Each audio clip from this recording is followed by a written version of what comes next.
नमस्कार बच्चों। पूर्व में हमने कारक विषय के कर्ता कारक और कर्म कारक के बारे में पढ़ा था। आज हम लोग करण कारक के बारे में अध्ययन करेंगे। करण कारक को समझना बहुत ही सरल है। अब आप सोचते हैं किस प्रकार से सरल है, तो आप कोई भी कार्य करते हैं, उस कार्य को करते समय जिस साधन का प्रयोग करते हैं, जिस वस्तु का प्रयोग करते हैं, वह करण कारक के अंतर्गत आता है। अब किस प्रकार से आता है, तो हम लोग एक एग्जाम्पल के माध्यम से इसे समझने का प्रयास करेंगे। जैसे अभी मैंने बोर्ड पर लिखा है करण कारक, तो ये शब्द जो ही मैंने लिखे तो एक प्रश्न दिमाग में बनता है, या यूँ कह सकते हैं कि एक प्रश्न जो मैं आप लोगों से पूछता हूँ कि मैंने यह जो करण कारक लिखा है, यह करण कारक किससे लिखा है। तब आपके ध्यान में आएगा कि आपके पास मार्कर पेन है, आपने उस पेन से लिखा। सही है, मैंने पेन से ही लिखा है, जो वाइट बोर्ड मार्कर पेन है उसी से ही लिखा है। तो उससे जो चीज़ मैंने लिखी है वह एक साधन हो गया, और वह साधन अपने साथ दो प्रकार की विभक्ति चिन्ह साथ में ला सकता है। एक विभक्ति चिन्ह लेकर आता है से, और एक विभक्ति चिन्ह लेकर आता है द्वारा, या कई जगह के द्वारा लिखा रहता है। तो से और के द्वारा जब वो विभक्ति चिन्ह लेकर आता है, तो हमें ये समझना चाहिए कि इसमें करण कारक का प्रयोग हुआ है। कैसे? अब मैं एक वाक्य लिखता हूं।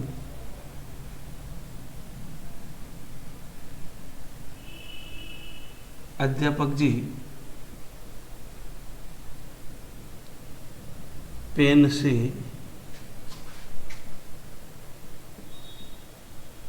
लिखते हैं। ऐसा जब लिखा हुआ है, तो मैंने आपको बताया था कि विभक्ति चिन्ह जो होते हैं, वह विभक्ति चिन्ह किसी शब्द के साथ रहते हैं, और जिस शब्द के साथ रहते हैं वह शब्द उसी कारक का कहलाता है। ये बात मैंने आपको पूर्व में भी बताई है। तो अब आप लोग देखेंगे कि यहाँ पर अध्यापक जी पेन से लिखते हैं, तो पेन के साथ जो विभक्ति चिन्ह आई है, अब आप इस विभक्ति चिन्ह को देखेंगे तो आपको लगेगा कि पेन एक माध्यम है, पेन एक साधन है। तो जब किसी शब्द के साथ से विभक्ति चिन्ह या द्वारा विभक्ति चिन्ह आ जाए और हमें साधन का आभास हो, माध्यम का आभास हो, तब वहाँ पर करण कारक का प्रयोग होता है। अब इसकी परिभाषा इसी के अनुरूप इसकी परिभाषा है। परिभाषा क्या है? वह साधन जिससे क्रिया होती है, वह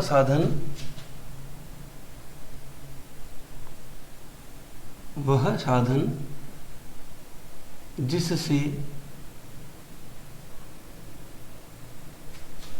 क्रिया होती है। इतना ही है, उसे करण कारक कहते हैं।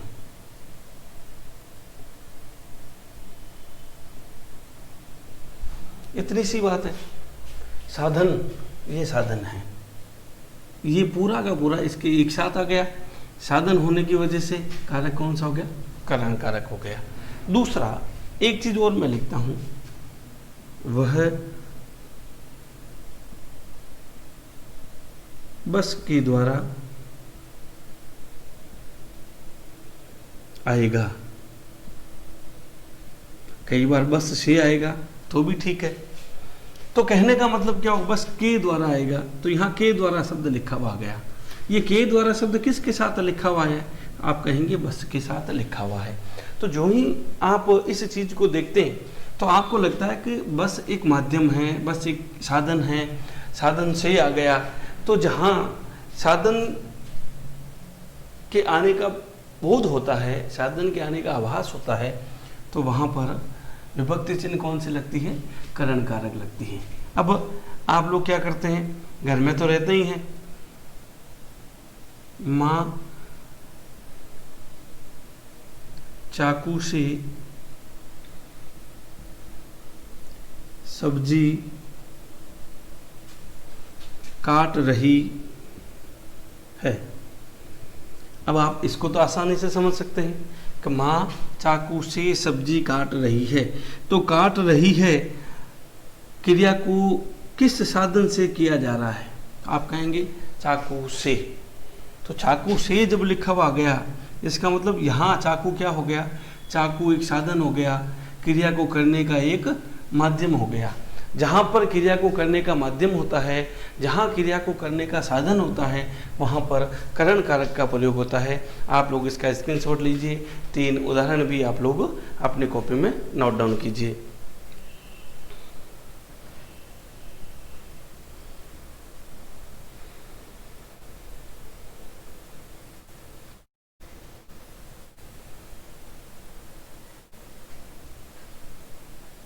चलिए, अब हम लोग करण कारक के बाद संप्रदान कारक को देखेंगे।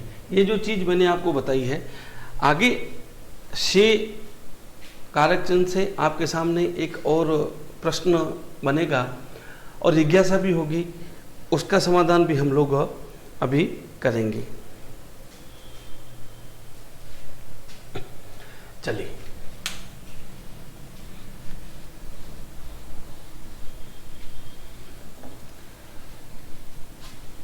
आप लोग हमारे चैनल को लाइक सब्सक्राइब, लेकिन आपको ये ध्यान रखना है कि करण कारक की विभक्ति जो है तो से और के द्वारा है। अब हम बात करते हैं संप्रदान। किसकी बात करते हैं, संप्रदान कारक की बात करते हैं। संप्रदान करना, संप्रदान का अर्थ क्या होता है, सबसे पहले तो आपको ये ध्यान रखना चाहिए। और उसके साथ इस संप्रदान की विभक्ति चिन्ह, संप्रदान के लिए विभक्ति चिन्ह का भी ध्यान करना होता है कि किसके साथ कौन सी विभक्ति चिन्ह लगती है। और संप्रदान शब्द का जो अर्थ है, इस संप्रदान शब्द का जो अर्थ है वो अर्थ है देना, यानी जिस शब्द से देने का भाव प्रकट होता है वहाँ संप्रदान कारक होता है। माँ, उदाहरण के साथ समझेंगे, बच्चे के लिए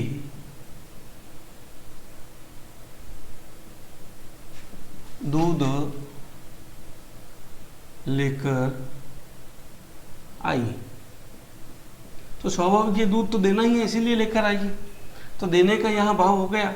क्लास में अगर दूध लेकर आती है तो वो दूध का क्या करेगी, बच्चों को देगी, और बच्चा देगा तो बच्चा उस दूध को पिएगा। जहाँ देने का भाव होता है वहाँ पर संप्रदान कारक का प्रयोग होता है।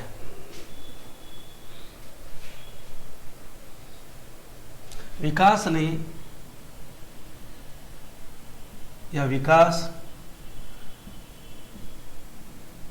मोहन के लिए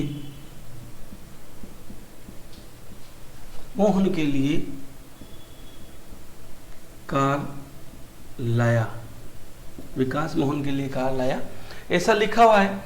तो यहाँ किसके लिए कार लाया है, मोहन के लिए, अर्थात वो कार का क्या करेगा, मोहन को देगा कि नहीं देगा। तो जहाँ देने का भाव होता है वहाँ पर संप्रदान कारक का प्रयोग होता है। कई बार आप पिताजी से जिद भी करते हैं, तो जिद करते हैं तो पिताजी को कहते हैं, पिताजी सबके पास साइकिल है, पिताजी मेरे लिए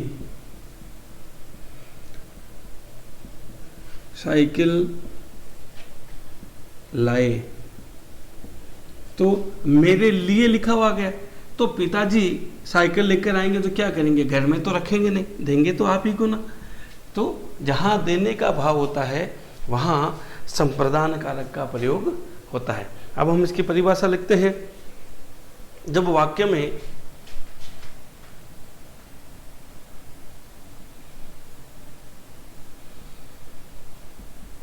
किसी को कुछ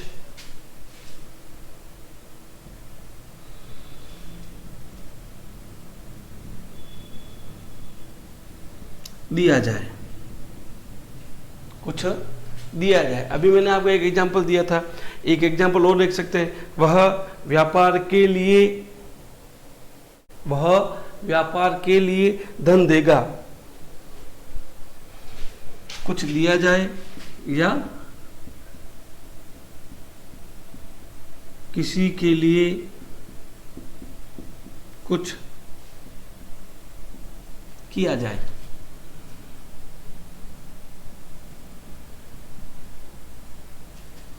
वहां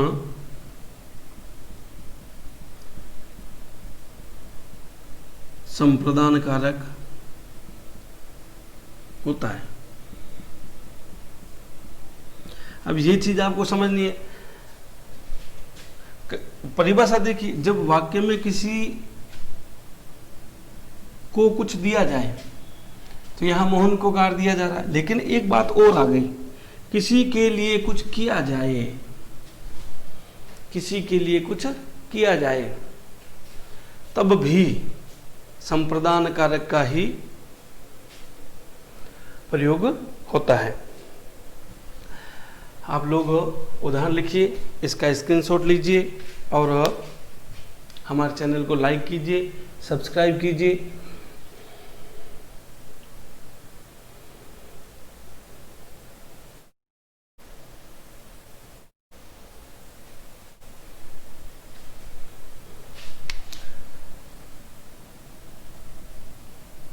मोहन गाय पालने के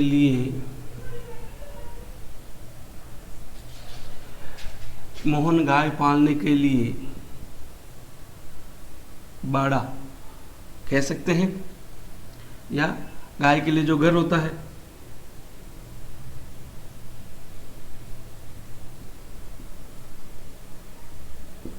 के लिया गया, किसी के लिए कुछ किया जाए, गाय के लिए, गाय को पालने के लिए। यहाँ देने की बात तो नहीं है, लेकिन किसी और के लिए जब कोई काम किया जाए, किसी और के लिए जब कोई काम किया जाए, तो भी संप्रदान कारक का ही प्रयोग होता है। वह मेरे लिए चाय बनाकर लाया, तो वह मेरे लिए चाय बनाकर लाया, तो यहाँ क्या हो गया, किसी और के लिए जब काम किया गया।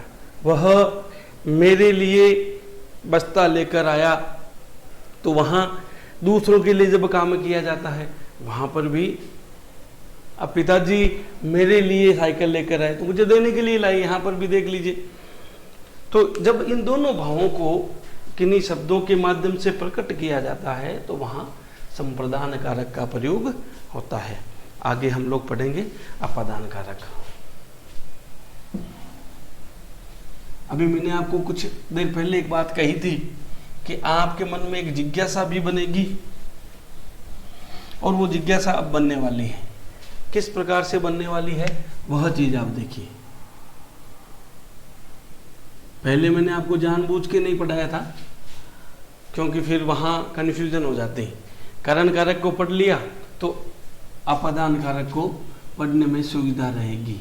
यहाँ विभक्ति चिन्ह क्या है, से, लेकिन से के साथ एक शब्द और जुड़ता है, वह अलग होना।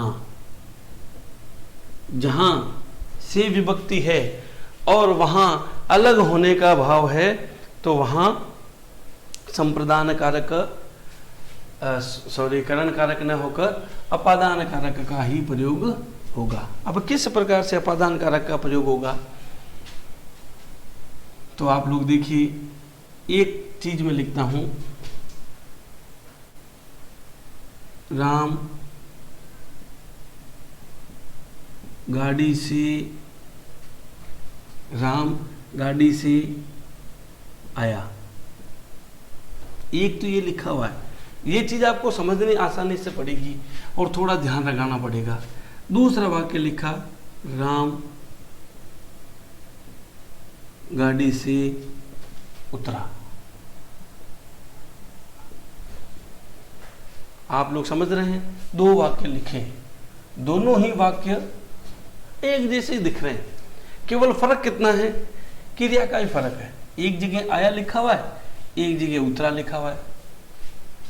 तो इसका मतलब क्या हो गया, गाड़ी से आया मतलब ये साधन है, ये माध्यम है, यहां करण कारक हो जाएगा। लेकिन यहां क्या होगा, गाड़ी से उतरा मतलब उतर कर अलग हुआ कि नहीं हुआ, उतरेगा तो क्या हो गया, उस गाड़ी से अलग हुआ कि नहीं हुआ। जब गाड़ी से अलग हो गया तो वहां पर अपादान कारक, क्योंकि वह अब गाड़ी से क्या हो गया, दूर हो गया, गाड़ी से अलग हो गया। तो जहां अलग होने के भाव होते हैं वहां पर एक और चीज देखिए, मोहन पुल से नदी में कूदा। तो अब क्या हो गया, अब यहां उतरने की बात थी तो यहां लिख सकते हैं, राम गाड़ी से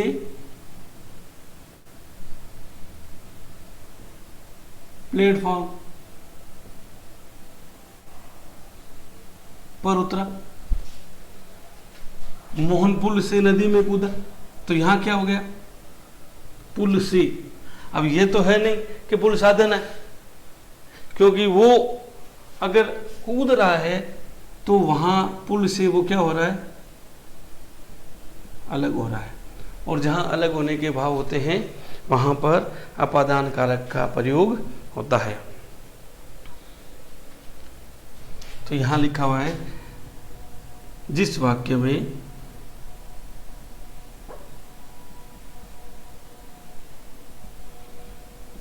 संज्ञा या सर्वनाम का, जिस वाक्य में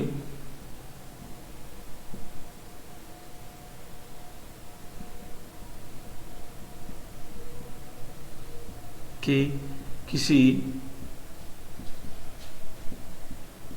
रूप के अलग होने का बोध होता है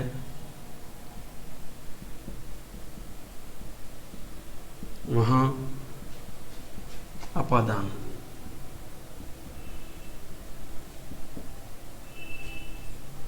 तो यहां यह अपादान कारक नहीं है, तो ये करण कारक था, माध्यम था। आप इन दोनों उदाहरणों को अपनी कॉपी में लिख लीजिए। अपादान कारक होता है। तो इस प्रकार से हम लोग अपादान कारक तक, कल संबंध कारक और अधिकरण कारक के बारे में पढ़ेंगे। कल हम लोग अपने इस पूरे के पूरे कारक विषय को पूर्ण कर लेंगे। आप लोग अपने चैनल को लाइक कीजिए, सब्सक्राइब कीजिए, ज़्यादा से ज़्यादा शेयर कीजिए। कोई बात समझ में नहीं आए तो कमेंट बॉक्स में ज़रूर लिखिए।